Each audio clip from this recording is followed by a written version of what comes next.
If you're drinking iced tea and it tastes like syrupy, sweet raspberry punch, is it still iced tea?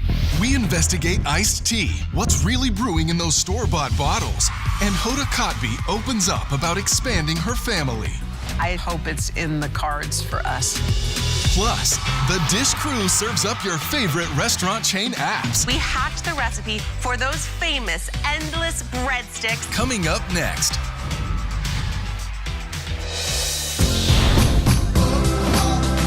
Y'all ready for season 10? Yeah!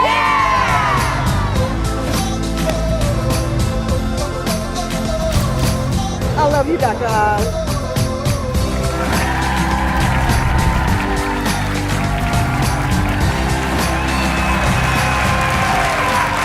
No matter the season, we all love iced tea. It's refreshing, it's so crisp, you think it's healthier than soda and that sugary energy and some of those coffee drinks that you get out there. But what's really brewing in that bottle you're buying at the store? Today, we investigate the truth about iced teas. How much tea is really in them? And are you getting the health benefits that you're drinking? Food journalist Mark Schatzker is here with a closer look at the latest store-bought brews. Let's walk through the most popular varieties. Welcome back. The first are sweet tea and flavored iced tea, because guess what? It's not just lemon in there. You say flavored iced tea has actually become the new soda. The iced tea story is really interesting, and it starts with soda.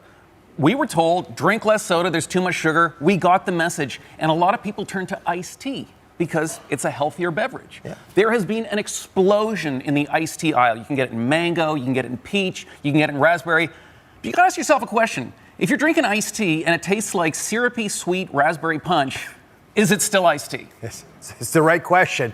You know, but you used to make it at home, so you extrapolate, you figure it's okay. And you see the word tea there, and you think, well, this is tea, right? So sweet teas, flavored teas are all there. Then you got the diet iced tea craze. A lot of viewers say that you guys have ditched the diet soda in favor of the diet iced tea. What do you think about that? Well, it's the equivalent of diet soda. They're using artificial sweeteners. So it depends how you feel about consuming artificial sweeteners. I don't love them. I know you don't. But here's the thing. Tea on its own is not sweet, doesn't have sugar. Why do we feel this need to add these sweeteners to it? I mean, right, lightly sweetened, there's a way they did that. That's right. Lightly sweetened, exactly. Light. And finally, specialty teas. Are these actually any healthier? I look at the green tea, matcha, rooibos. Chai. Exactly. There's also been an explosion in the type of tea. It's not just your traditional iced tea anymore. And these are all made, they are infusions of plants. Fundamentally, we love plants, right? Yeah. But by the time these get into the bottle and have that word iced tea on them, there's a lot of other stuff in there. So this is, again, no guarantee that you're getting what you think you're getting. And then I look on the labels and I see the words all natural, I see brewed. And I think that tea generally is always all natural and brewed. How else do you make tea? What do they mean by that? And you see that, and it makes you think this is a higher quality product. And those words are doing exactly what they're intended to, which is lure you in. So Mark sorted through all the teas, so you don't have to, and you uncovered some things you might not know about your favorite drink. The first is, how much tea is really in your iced tea? Let's start with iced tea lover Haley, who is here and is going to help us out on this. Why do you drink so much iced tea? So I drink iced tea because I am very health conscious, and you don't want to be drinking juice all the time, and it's kind of like a nice deviation from your everyday water, because I drink a lot of water. Well, I'm proud you're drinking the water. Thank you. Will you do a little experiment with me? A little taste test. Absolutely. Okay. I want to find the difference between freshly brewed tea, the way you all make it at home theoretically, and their store-bought bottled tea. It's a simple experiment, right? So, are you ready? Yes. A little cup. This is fresh brewed tea. We just made it backstage, okay? Take a little bit there. Just give that a taste. See what you think about it. And please describe it if you don't mind. Yeah, absolutely. So again, it's similar to what you might buy in a bottle, but there's a difference, isn't there? Yeah, it's a little bit less sweet, and it has a more bitterish taste. So that bitterness you're tasting, yeah. Those are called polyphenols. They're antioxidants, hugely valuable, reduce inflammation. It's a lot of the benefits, like against cancers, that teas are supposed to have. But you notice you tasted it because it was made here the way the old-fashioned way you'd make tea. So, Mark, what's wrong with this version of tea? It's the bitter problem, and there's two reasons for it. One reason is that we've all been accustomed to really sweet beverages, so there's that expectation it'll be sweet and not bitter. But the other problem is a lot of these mass-market iced teas are not using the best quality teas. Sometimes they powder them when they make them, and that cranks up the bitterness. So that's another reason they got to start adding stuff to it to get rid of the bitter problem. So if you had something bitter at home, what would you do to get rid of it? One option is to dilute it, right? This is what they do to get rid of the bitterness. They get water, right? Remember, that's your brewed tea that has a little too much bitterness in it. So you just add a little bit of water to it. But you know, since it's pretty bitter, you can add even more than a little bit of water to it. And poetic license here, right? You can also, you know, when you do this, minimize bitterness, but you now got a little bit of a problem because you got to enhance the flavor somehow. So if you don't mind, I'll give you a little taste of this, right? Just tell me, how does that taste to you? Because what I'm trying to figure out is, are you used to drinking a less concentrated tea now? Yeah, that tastes like straight water. That's Tastes like straight water. Yeah, I can't even taste the tea anymore. All right. Well, in between, they try to figure out where it gets to your taste palates enough, but the bitterness is gone. But we got another problem. Look at the color here. I mean, guys, compare these two. Yeah. You see a difference there?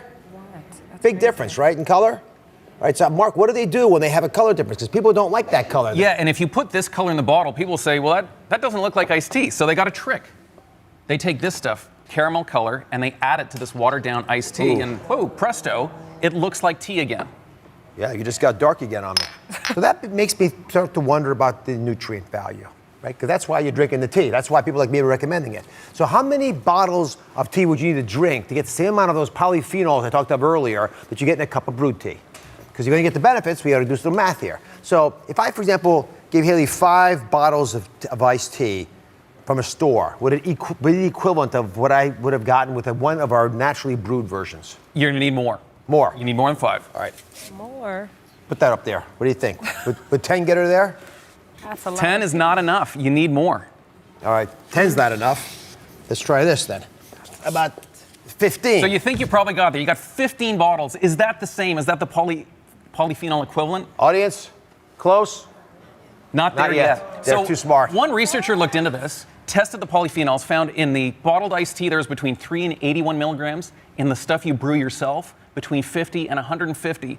That means if you wanted to get this polyphenol punch in the bottled stuff that you get at home, you would need to drink almost 20 bottles.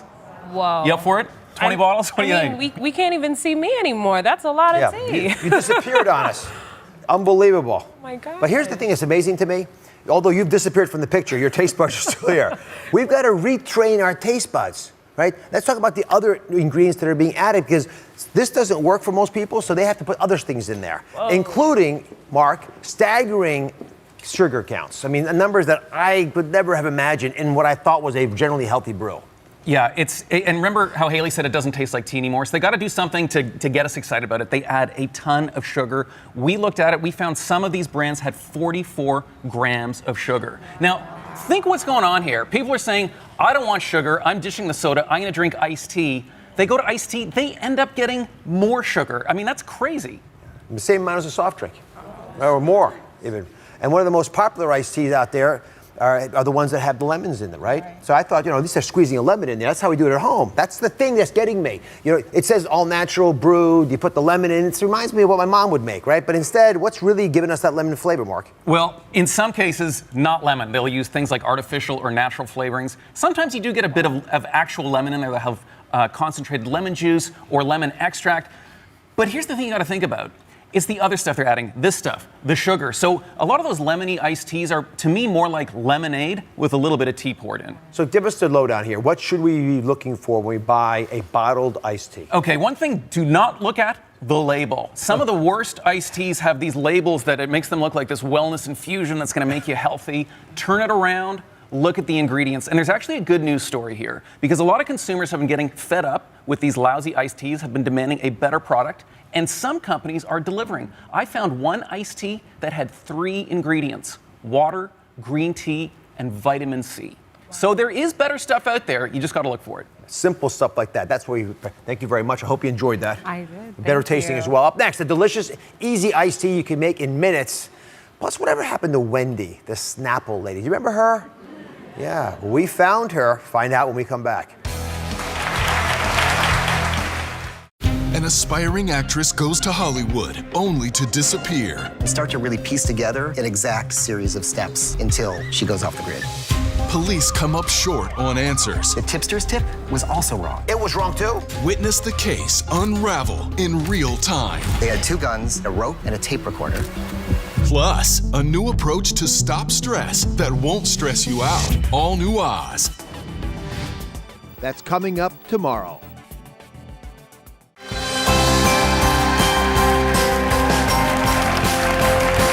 If you're obsessed with iced tea, I'm revealing the most refreshing brews you can make at home in minutes. And one of them is coming from the ultimate iced tea insider. You all remember Wendy, the Snapple Lady from the 90s? Remember that? All those commercials? You ever wonder what happened to her? Yes. I'm curious about that. Well, she's no longer with Snapple, and she seemed to have disappeared, but we went looking for her. Take a look at where she is now and what she's been drinking. Hi, Dr. Oz. It's me, Wendy. It's been a while, and it feels great being on your show. I know that today's topic is iced tea, and everybody out there knows that I do know something about that subject. And while I do have a preference in my brand, I do also follow a healthy food regimen now. So my favorite tea flavor of natural tea is an apple cinnamon tea, and how I make it is I take black tea and I use apples, cinnamon, lemon, and I add it all up together, and it's the most wonderful, wonderful natural drink, and definitely try it sometime. So with that said, hello, it's tea. Hello, it's tea, Wendy. We caught her. It's good advice. So we got Mark and Amber here to try Wendy's secret iced tea. You just take a little sip of it. Amber, you want to go first? I think it's really refreshing. It actually has a really nice, it has a little bit of like a bitter flavor, but it actually is really refreshing. It tastes really good. It's a winner, Wendy. Congratulations. All right, now, next DIY tea. If you like your tea sweet, but you don't want the calories, which happens to be American. We just know the big issue here is they're making our tea into a sugary drink because we're asking them to do that by buying those products. There are things you can do to avoid that. This is a very clever hack that Mark's got. So please tell us about the tea that we're brewing and how you would make it. Yeah, so this is called rooibos tea. This is made from a plant that grows in Africa, and it's a little bit sweet on its own. So if you're trying to scratch that sweet itch, this could be the answer. And I can tell you a really interesting way to make it. You brew it like you would any tea. You can use the loose leaves, or you can get tea bags. But when you're brewing it, add in some mint and add in some ginger. Let it all steep together, and then when it's cooled down, put it in a pitcher, and you can add some orange juice too. It's delicious. So again, you can brew it and add these things like Wendy did, or just make it in a pan like Mark just described. Please highlight if there's any bitterness for you. Not bitterness, but I love the ginger. I love the spiciness of it, so it tastes really, really good. And to me, this one is really quenching. It just really takes care of that thirst. It's fresh. Because there's no bitterness, you don't have to cover it up by diluting it. And this doesn't taste like it needs It tastes really sugar. good. It actually really tastes great. So the key is find a tea that naturally doesn't bother your mouth, and you don't have to cover up what you're actually getting, including nutrient benefits. Nice. Fantastic advice as always. Thank you. You can put these iced tea recipes on DrOz.com, make them, share them with your friends. Be right back. Up next, my good friend Hoda Kotb is here. We go inside her life at NBC. She dishes about raising a toddler, and if she has plans to expand her family. It's her children's book. It's fantastic. A message we can all learn from.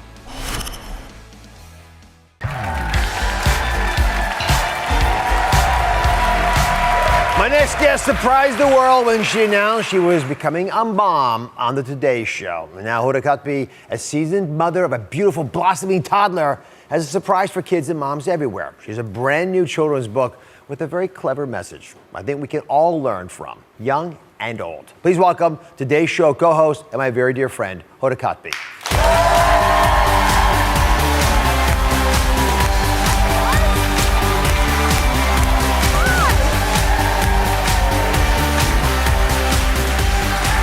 Everyone gets tired walking out here. Not me, baby. How are you? Thank you. Hi, guys. Hey. They are so excited to have you here, Hi, jumping you up and guys. down. I have to hold them back. We have extra security here to make sure you didn't get mobbed. Hi, Dr. Oz. Hi, you guys. Thank you. Wow. Your energy has always amazed me. And not just a lot of energy, it's the fact that you have the right energy. It's a very soothing, loving energy. And I remember when I first met you, you just had actually just said, last time she was here, we announced that she was taking over hosting the Today Show in the morning. Right. But when I first met you, you were with Kathy Lee, and you guys had my show started a year after you did, so it was 11 years ago. Yes. And you guys have Thelma and Louise, basically, just rolling through, and your partner in crime just left this past week. So how does that affect you? I don't know if you've ever had the feeling of walking up to somebody, and every single time you walk up to them, they look at you with eyes that say that they love you. Yep. And the thing about her, Dr. Oz, I think that makes her more unique than anybody is She is the most fiercely loyal person I've ever met. Ever. I mean, bar none. So how do you make the transition? Yeah. Since you always seem to come here when there's these big moments. Yeah. To Jenna Bush Hager, who I've also had on the show and adore as well, but very different. She is different. She may have grown up in the public eye, but she's like one of the most every woman I've ever met. And she's funny, she's self-deprecating, she doesn't care, she's a mess. You know, she's fun like that. And I think she's going to be a blast. Does she drink wine with you? Oh, yes, she does. She'll keep up? Have you met Jenna? I have. Yes. Just making sure with you she'll drink it. Let's talk about Haley Joy, who has brought joy to so many of us. You aptly named her. Are there any plans for her to maybe become a big sister? Because she deserves to have a little sister, and you're too good a mom. You should be playing zone defense at this point. Is that right? Yes. I do have to say, like, I sort of hope it's in the cards for us. If it's meant to be, I always say, like, if God wants it to happen, it's happening, and if He doesn't, it won't. And I'll wait and hope. You're too much of a blessing to a child that hasn't been adopted by you yet. It may not be born yet even, but it would be fantastic to have you be a mom to another baby. In fact, you were 52 when you adopted Haley Joy, but you're influencing people all over. I was at the Andy Cohen show recently. Oh, yeah. And you know, he's a father now. He blames you. He was tired that day. I mean, what is it like to feel you're having an impact on a lot of folks who could have gone their whole life without having the joy of holding that bundle of life? I think Andy was destined to be a dad. He just couldn't say it out loud. I think he needed someone to kind of bounce it off of. I think it was always there for him. He seems to have it, man. He's got the love, and he's enjoying it, and he loves little Benjamin. Well, you say the evenings with your daughter are your favorite times. Yes. What makes them so special? I don't get the mornings because I work the crazy morning shift. So the evenings matter to me. And literally, I love that nighttime ritual. And one of my favorite parts is after I give her the bath, we're in the room. We have a little angel that's like a little light, and we have soft music playing. And I just talk to her. And as I'm talking to her, I always say to her every night, you know what my favorite moment of the day is? And she looks up at me, and I would always say, right now. So I did it. I've done this every day for 2 years, just about. And then about a couple of weeks ago, I'm changing her diaper, I'm putting the lotion on, and I go, Haley, do you know what my favorite time of the day is? And she looked at me and she goes, right now. She got it. She got it. It was like so filled me up, overflowing. But so it just reminded me, like, wow, like this is really getting through. It's happening. She heard, she feels it. Like, and she looked at me with those eyes, like, I love you, those eyes. It was cool. It was really cool. Well, she's inspired you to write another beautiful book, You Are My Happy, which, as always, is thoughtful. The illustrations, by the way, are gorgeous as well. Tell us a little bit about what makes you happy. Yeah, You Are My Happy is just a collection of just little everyday things that happen in the course of the day that I think we forget about. You know, it's like, I think sometimes we feel like life is about exclamation points. My kid got a medal. He won the football game. And then you realize, like, most of life doesn't happen on those big days. Like, most of life is Wednesday.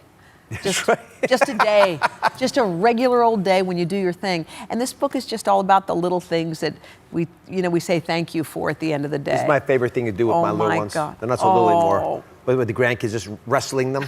Is that what? No, you know, it's so helpful. You know, it seems so small. Yeah. But it's fundamentally what makes us who we are. Yeah. These are incredibly, they secrete oxytocin. But I can talk about the hormones. They don't frankly matter. It just feels good to tussle a little bit when kids get stuck and they laugh and we get upset because it's Wednesday. Yeah.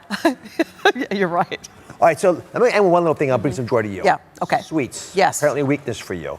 We've talked a little bit about this. Happiness happens when there's sweet things around most of us. How do you resist temptation to have too much happiness in the forms of sweets? Okay, well, first of all, I feel like sweets are chemical. Like when I bite into a cookie, like I feel so good. It's like an addiction. I love that feeling. It goes through my veins. Your eyes. I like close my eyes. It's awesome. So what I do when I'm in a pinch and I have eaten like a sleeve of, I don't know, Girl Scout cookies, and there's one more sleeve, the Thin Mints, I'll dump them in the garbage. And I used to just pluck them off the top. This cannot be a substitute. You keep going. You keep going. All right, I pluck them off the top, and sometimes I'll pour a little like liquid Cascade on top so I don't eat them. That's actually a good idea. You gotta go far, man. You gotta go nuclear. You gotta get rid of it, man. No, I have a hack. Now listen, I'm not gonna tell you to have apples in place of what you like to eat. Those are cookies. However, most people have a little issue with fruit because there's a little bit of acidity with the fruit. Okay. So the sugar's there with the acidity, so it doesn't taste quite as sweet as what you're just describing. Okay. If you salt your fruit, it neutralizes the acid. Just a little bit of salt like that. and you'll only taste the sweet. Is that true? Well, you're going to tell me. I've heard people who salt their watermelon. Yes, that's why they do it. They do? Yes. Okay. It boosts the sweet a little bit. It's a little something you might think about. You can taste the sweet better. It does boost the sweet. There you That's have it. good. It's a gift from me to you from the show. It's salt. The most valuable thing we have. We're going to come back. Hoda's sticking around to weigh in on today's health hot topics, including her unfiltered response to mom shaming trolls on the internet. Stay with us. That's what we got. We do this a lot. An aspiring actress vanishes. You can start to really piece together an exact series of steps until she goes off the grid. Can two podcasters help solve this crime? They had 2 guns, a rope, and a tape recorder. That's coming up tomorrow. It wouldn't be a day with Hoda without some wine, so we are back and she's weighing in on some of the hottest health topics out there, starting with this blue wine. It's the one wine I'm told you haven't tasted yet. What is it? But first of all, describe what you think it will taste like. I mean, it looks Windexy to me. Yes. It looks a little Windexy, a little, yeah. All right, you give it a taste. Watch your face carefully. I'll describe what it is. This is actually a classic Chardonnay from Spain. No. I swear. No. What they did was they took the grape skins, they have anthocyanins in them, right? And they have natural blues in those skins. They take it, filter it out, add it back to the Chardonnay. Thoughts? Oh, come on. Try it. No, you try it. Come on, I told you. I think it went bad. I think it's supposed to taste. No, it's went bad. Get me more. Another bottle of this stuff. I'm sending you and Jenna some of this back. A different case. Okay, we'll take it. We'll try it on the show. One by one. We'll try it on the show and we'll credit you. Since we're doing all colors, let's talk about Pink. So Pink is, has been into a little bit of hoobah. She's recently been clapping back against the mom shamers. She posted a photo of her family dinner on Instagram, and one fan comment was a very snarky remark. He said, well, she wrote, at least twice a week on tour, we shut the door to the outside world and have family dinner. And the user replied, except it's posted on Instagram. And her response was quite aggressive. What'd she say? She said, at least I'm promoting something. And then she used a bunch of words I can't use on national television to criticize the men for criticizing her. Yeah. Do you think it was good for Pink to stick up for herself? Look, I think it is her choice. I get the little ouch you get from when a stranger kind of wags their finger at you, and you're like, "But wait, I love my family, and we're just having dinner, and what's the big deal?" Because you're doing your best. You can't do everything right, and sometimes you make a mistake in public, and you just don't want everyone to rain down on you. I mean, how do you react if someone cuts you down online? Well, first of all, it's hard to have nuance in 140 characters. I know. But usually, and I've been taught this in my life, I glance back, I notice what happened. Yeah. I did something someone didn't think was right. There's usually a reason why they don't think it was right. Yeah. Maybe they're right, maybe they're wrong. I can't judge motivation, I can only judge action. I glance back and then I look forward. Yeah. But I think a lot of times we're highly critical of folks on things, on the one thing they do wrong out of the 100 things you see. Yeah. Notice that it happened, but look out here. Move forward. I'm going to use that. All right, you make sure to check out Hoda's latest children's book, You Are My Happy. And up next, it's the dish on Oz. Daphne's joining us. We are cooking up some chain restaurant copycat recipes that you all are obsessed with. And so before you go to break, Hoda, your favorite dish from a chain restaurant is? I want the ribs from Houston right now, the ones that it's just dripping down your face. I mean, it makes a mess. Yes, all over you. I like it. Yes. I like it. All right, we'll be right back. Coming up, the dish crew. Well, they're back. Skip the long wait at the door and that expensive bill. Because today is all about the best copycat recipes from your favorite chain restaurants that taste just like the real thing. You don't want to miss it. If there's one thing that brings us all together, it's food. So we're calling everyone to the table to dish on everything. From the latest food hacks and trends to everyday recipes you can make for dinner tonight. Singing is my first love, but my other passion is baking. I'm an Iron Chef, but mostly the executive chef of Butter Restaurant and mother to an 11-year-old. This is the first recipe I ever made in a professional kitchen. They were terrible. My cooking is like me, a mix of Caribbean heat meets Southern sweet. This is like my girlfriend in the kitchen. I am, as a chef, first and foremost about flavor. It's simple, it's celebratory, and most of all, it's about having a great time in the kitchen. Oh. What is going wrong? I'm trying to help. Let's dish.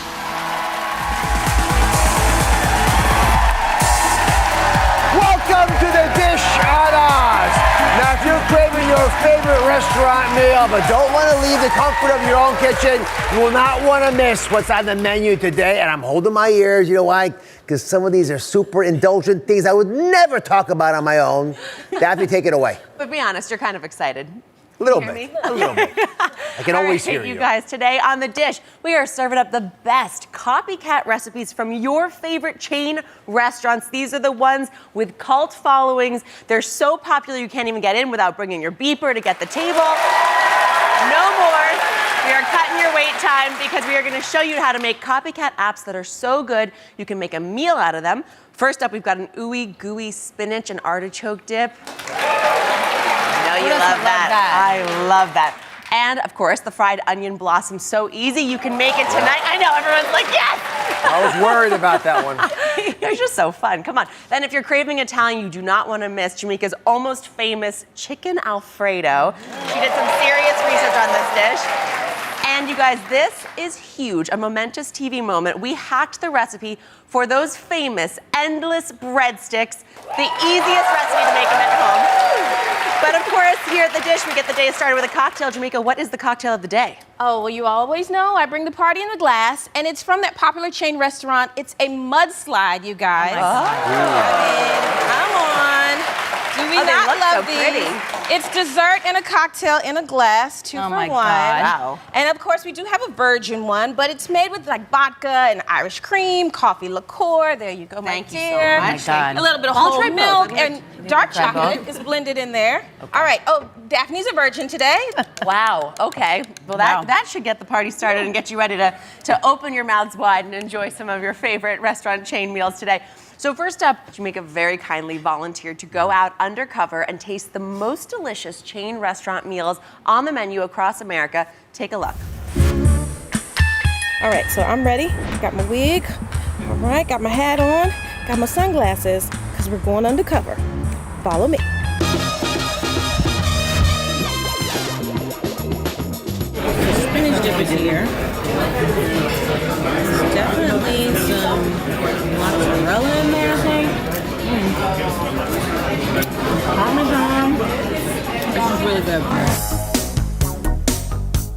Now I've moved on to the onion blossom, okay? So, giant deep fried onion. It's got lots of spices in it. You can smell it.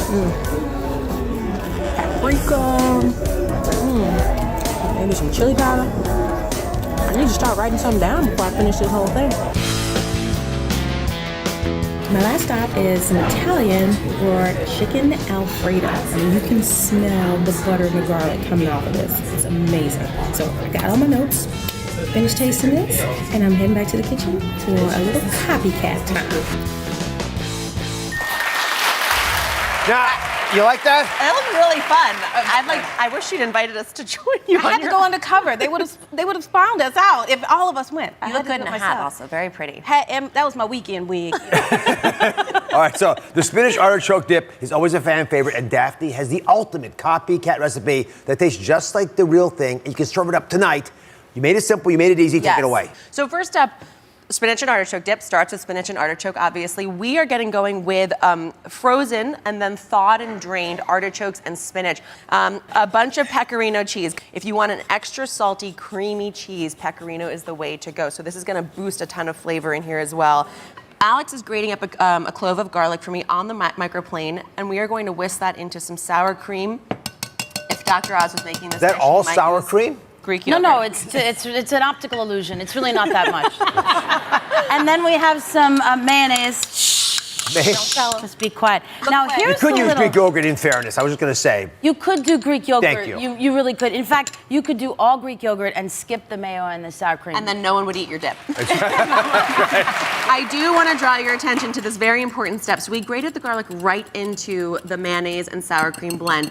Then you have a melty cheese, right? Mozzarella. Kind of melty mozzarella. The pecorino is almost like a little bit of salt.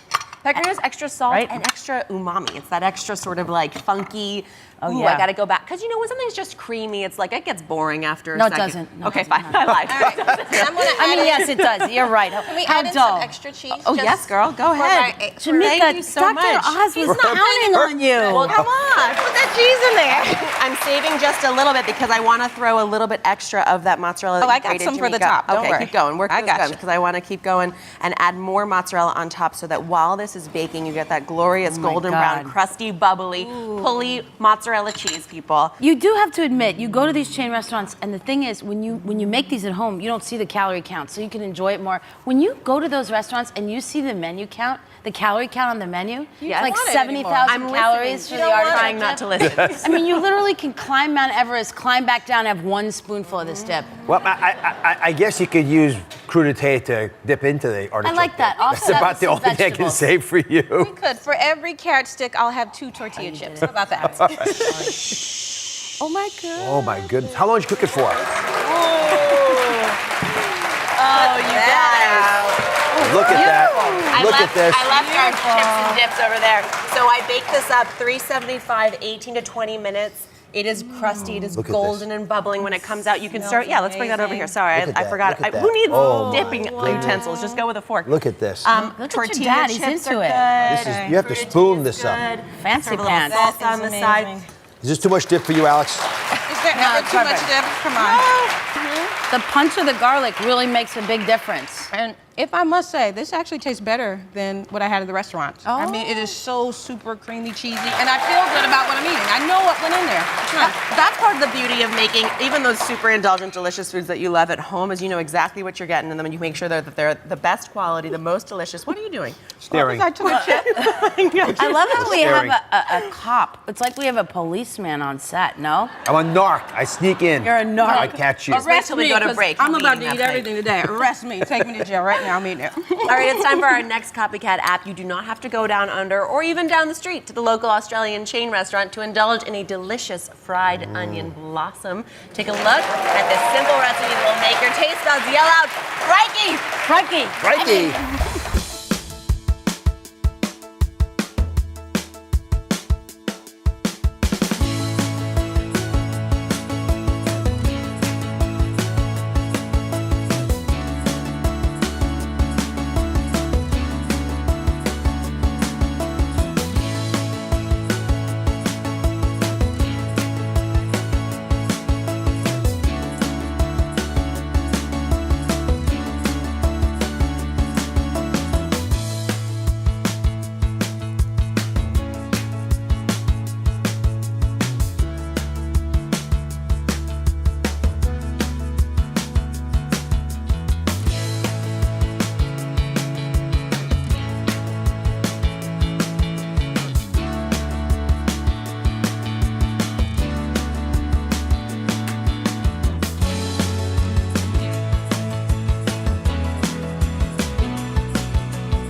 Up next on the dish, if you're craving Italian, you won't want to miss Jamika's version of the restaurant favorite. You ready? Chicken Alfredo.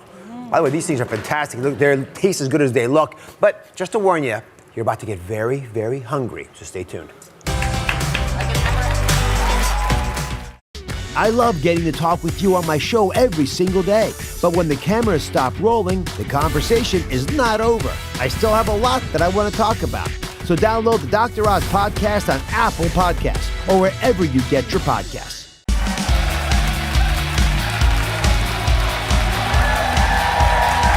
We're back dancing with the Dish on Oz, and today it's all about the best copycat recipes for some of your favorite chain restaurant meals. You guys can enjoy them in the comfort of your own home if you pay attention to what I'm about to show to you. Now, we polled our audience to find out which coveted restaurant recipe you were dying to find out how to make at home. And over 57% of you said this dish was your favorite, chicken Alfredo. A whopping 57%. Jamika actually went into the field, She tasted this dish. So what stood out to you that we need to replicate if we want to make it right? All right, I think chicken Alfredo is all about that creaminess of the sauce, the cheesiness, the creaminess. That's what we want to replicate because that's what everybody loves. So we're going to start with the chicken. And Daphne, if you'll help me out a little bit. Lean protein. Yes, we have 2 skinless boneless chicken breasts and seasoned with black pepper, salt, and some garlic powder, if you will. Okay. So you have a chicken seasoned up, and I have olive oil, and we'll also put a little bit of butter in there too. Oh, no. Why do you need both? Well, That's an honest question. I was like, why do you need both? Well, the butter, if you don't only put the butter, it's going to burn out and cook too quickly. The butter is really for flavor, and the olive oil is what's going to keep that fat going to cook the chicken all the way through. So it's a dual process. Oh my goodness, Jamika. And the method to my madness. Dr. Pessoa, I love it. The butter really gets you that golden brown crust on the chicken also, which we want. All right, so we'll just let that sear till golden brown, about 5 to 7 minutes on each side until it's beautiful. You'll take it off the heat, let it rest, and you'll keep that warm because now it's time for the sauce, all the creamy goodness that we love, okay? So I have a pan here, and I'm going in with just a touch of butter. Oh gosh. Just a touch. my God. Just a touch of butter. Oh my God. Even What a I. teacher's pet you are. Even I have to Well, say, let me- that's serious. No, this is about 4 tablespoons. Let me tell you, you go to a restaurant, you're getting at least 6 to 8 tablespoons per serving. So I'm being nice today. I'm just telling you. I ate it all. Trust me, I know. That's it. I'm having steamed broccoli for dinner. So we have the butter, and this is the minced garlic here, and you just want to let it go like 30 seconds. Now, this is what the house should, it smells like love. Already. I mean, come on. Yeah. And then we'll add in just a little bit of milk, a couple cups of milk, and you can do low fat. This is whole milk here. So we'll let that go for a second and let that kind of come together. Then with the pasta. So this is how you should do it at home. Start your chicken, start your sauce. Pasta, you want to make sure that you put that pasta in when it's at a roiling board. Don't let it just sit there kind of simmer like whatever. Let it be nice and hot, and you salt that water. Salt the heck out of that water because all of that flavor needs to get into that pasta. And we're not just talking about a pinch of salt. If you taste this water, it should taste like the ocean. Like you want it Generously really salty. salt that water, and then also don't put oil in your pasta. That is the biggest myth of all time. Do not do that. Why is that? No, your mama taught you that, your grandmother taught you that, but what happens, all the sauce slides right off when you put the oil in on your pasta. And we want our sauce to stick to our pasta, okay? You're also dropping cash down the drain. All that oil in the water. What's the point? It's expensive to So, buy that oil. what is this? Nothing? It's tofu. It's tofu. Tofu? Yes, it's very firm tofu that's very creamy, and you put it on bagels. Now here's the thing. Okay, I did just add cream cheese to the sauce, right? So pasta's going, we'll add in cream cheese. Reason why I do that is because normally in the restaurants, you will see heavy cream in the sauce that adds a lot of calories and fat. Yep. And this will actually help thicken that sauce a lot easier and quicker. And I use reduced fat cream cheese sometimes too. So this will bring it all together, nice and creamy and thick, and we don't have to do all the fat and calories and not as much cheese in the end because of the cream cheese. Fat and calories. I mean, I'm listening I carefully. tried. I mean, he's watching me. So once the cream cheese melts down, we'll add in some Parmesan cheese. This is all of the fun here. Our chicken is looking nicely. It's looking nice. Pasta's cooking. And you can put that pasta in just a little bit underdone because you're going to cook it in the sauce. See how that's coming together? make you what see you that? want. You It see is that? thick. Look at that. Oh my goodness. Nice and thick. Look at there. Cream cheese. That tofu is melting right in there. You know, we joke about It's your that, but I bet friend. you could make this with tofu. I bet if we wanted to do like the real, battle of Alfredos, you could make a Or Greek yogurt. If- Or just put the Oh, pasta get in. out of here. All right, you guys are Alex. killing my sauce. We're She's not doing mocking it me. anymore, Alex is okay? mocking me now. All right, if you want to hand me the tongs there, I will toss in the pasta right here, nice, slightly al dente, and put it in there. And some of that pasta water going in there too is perfect. Look at Oh that. my goodness. Don't I we love it. And if your sauce is too thick, you can drop a little of that pasta water in there.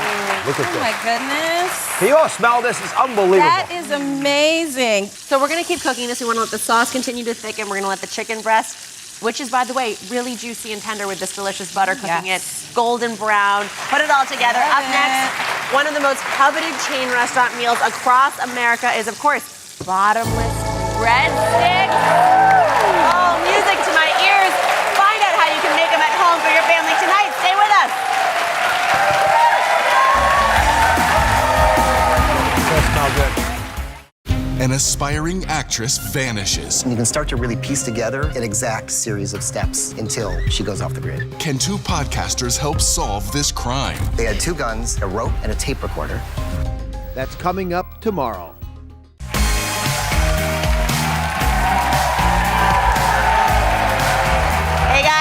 eating America's favorite Italian chain restaurant meal, chicken Alfredo a la Jamika. Delightful. All that's missing, of course, are the bottomless breadsticks, but we're gonna show you how to make them copycatted at home with a recipe that is a killer shortcut using store-bought pizza dough. So you'll actually get to do it by watching this Insta story on our Instagram at The Dish on Oz. Okay, so check this out. We have the store-bought pizza dough that we turned into the breadsticks by cutting it into quarters on a floured bread surface, or floured cutting board here in this case. Cut it into quarters, and then you roll each of those quarters into a 6 to 8 inch log, right? So those are gonna be your breadsticks. And this is literally go to your pizzeria, grab some pizza dough, put those logs underneath a damp dish towel and let them rise for 45 minutes. Then you brush with melted butter, okay, into the oven. They cook fast. They're gonna go 15 minutes until they're golden brown. Geez, they are speeding this up for me. And then you're gonna sprinkle with a little garlic powder and a little oregano. You can put a little Parmesan if you're going for the gold, a little chili flake. I like to add that too. And they are not gonna eat themselves. You get your friends around and dig into those. Look at our beautiful bread bowl. Beautiful. Ooh, nice and warm too. Don't let me eat alone. Get some bread. Go jump in there. Let me ask you this. Are you an olive oil or a butter on a breadstick? Well, it's pizza dough. I'm feeling like olive oil is kind of more on brand, but I also really like to just melt a lot of cheese, you know, kind of bubbling on the stove and then just do the drive-by dunks. Oh, yeah. So you could do that. Jamika, what are you doing? She's making a pasta sandwich right now. This is what I do when I get unlimited breadsticks. I open them up and then I put the pasta inside, so I get a bite of pasta in every bite. Because one carb just is not enough for me. Yes, this is what you do, people. Well, this is reminding me, people do go to great lengths to maximize that all-you-can-eat breadstick policy at the restaurant.